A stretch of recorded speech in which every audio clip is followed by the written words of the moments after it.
सन 1312 ईस्वी अफ्रीका महाद्वीप के माली क्षेत्र के टिम्बकटू राज्य का सुल्तान अबू बकरी कीता सेकंड अपने साम्राज्य विस्तार के लिए अटलांटिक महासागर के दूसरे छोर तक कब्जा करना चाहता था।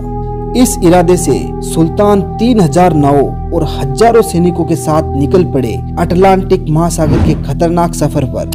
लेकिन जाने से पहले सुल्तान अबू बकरी ने अपना शासन कुछ दिनों के लिए अपने एक मंत्री मूसा कीता फर्स्ट को सौंप दिया।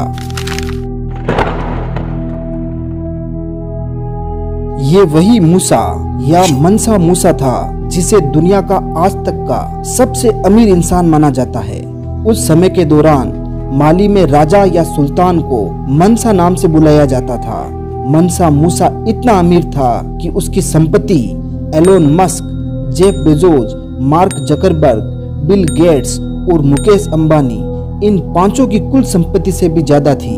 जब सुल्तान अबू बकरी अपने सफर से कभी नहीं लौटा तो मूसा कीता फर्स्ट आधिकारिक रूप से टिम्बकटू साम्राज्य का शासक बन गया। मूसा के राजा बनने के बाद माली की अर्थव्यवस्था और ज्यादा मजबूत हो गई। ये मूसा का कोई तुक्का नहीं था। अपनी समझबूझ से उसने माली साम्राज्य को संपन्न कर दिया। गद्दी पर बैठते ही उसने सोना और नमक को अपने अधीन कर लिया। ये करने के लिए मंसा मूसा ने उन राज्यों पर हमले करने शुरू कर दिए जिनमें सोना और नमक के भंडार थे। मूसा कीता फर्स्ट की सेना में उस समय 2,50,000 सैनिक और 40,000 तीरंदाज थे। वो उस समय की सबसे विशाल सेना थी। उसने अफ्रीका की सबसे बड़ी गोल्ड माइन बुम्बुक गोल्ड माइन और इसके साथ इजिल, आलिल, तगाज नामक बड़ी नमक की खानों को अपने कब्जे में कर लिया। इतने पैसों से मंसा मूसा के पास इतनी ताकत आई कि माली साम्राज्य पूर्व से पश्चिम में अटलांटिक महासागर से नाइजर नदी तक फैल गया और उत्तर से दक्षिण तक यही सीमा सहारा रेगिस्तान से लेकर इक्वेटोरियल अफ्रीका के जंगलों तक फैल गई। ये इतना बड़ा साम्राज्य था कि इसमें आज के Mauritania, Senegal, Zambia, Guinea, Burkina Faso, Mali, Niger, Chad और नाइजीरिया देश आते हैं।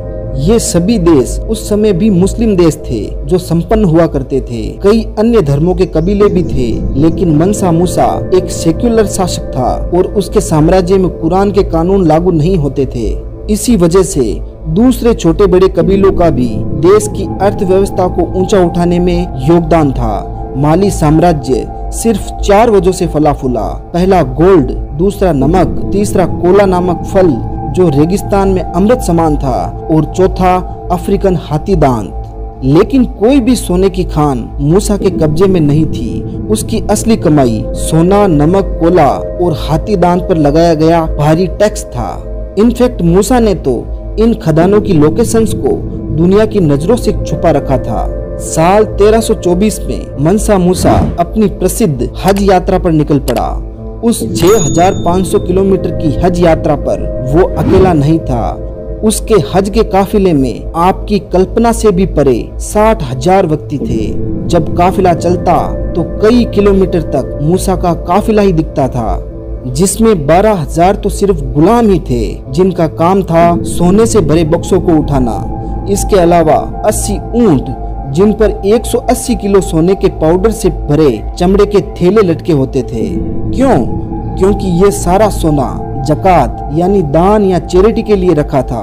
करीब 20,000 किलो सोना बांटने के लिए था। जैसे जैसे कोई जरूरतमंद सामने आता, मूसा बिना तोल के सोना बांटता चला जाता। 500 लोग उसके आगे चलते थे। वो सभी महंगे रेशमी कपड़े पहने होते थे और हर एक के हाथ में 8 किलो प्योर सोने की छड़ी होती थी। शुक्रवार को जहाँ भी उसका काफिला रुकता, उसने वहाँ मस्जिदें बनवाई।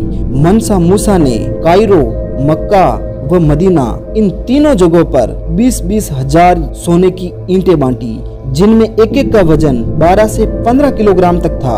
अपने हज के सफर के दौरान उसने मिस्र और आसपास के क्षेत्र में इतना सोना बांटा कि पूरे मिडिल ईस्ट में हाइपर इन्फ्लेशन यानी महंगाई अपने चरम पर पहुंच गई थी। इंसानी इतिहास में ये एक ही बार हुआ है और आगे कभी हो ही नहीं सकता कि एक इंसान के दान देने की वजह से किसी इलाके में हाइपर इन्फ्लेशन आ गया हो। आज के समय में मंसा मूसा की संपत्ति की गणना की जाए तो ये पूरे 4 लाख मिलियन अमेरिकी डॉलर होगी, जो भारतीय रुपयों में 3 लाख करोड़ रुपए होती है। साल 1337 में मनसा मूसा की मौत के बाद उसकी कहानी खत्म होती है। तो दोस्तों, आपको आज का वीडियो कैसा लगा कमेंट करके अपनी राय जरूर दें। वीडियो अच्छा लगे तो वीडियो को लाइक और चैनल को सब्सक्राइब करना मत भूलिएगा। वीडियो को लास्ट तक देखने के लिए थैंक यू, धन्यवाद, शुक्रिया। जय हिंद।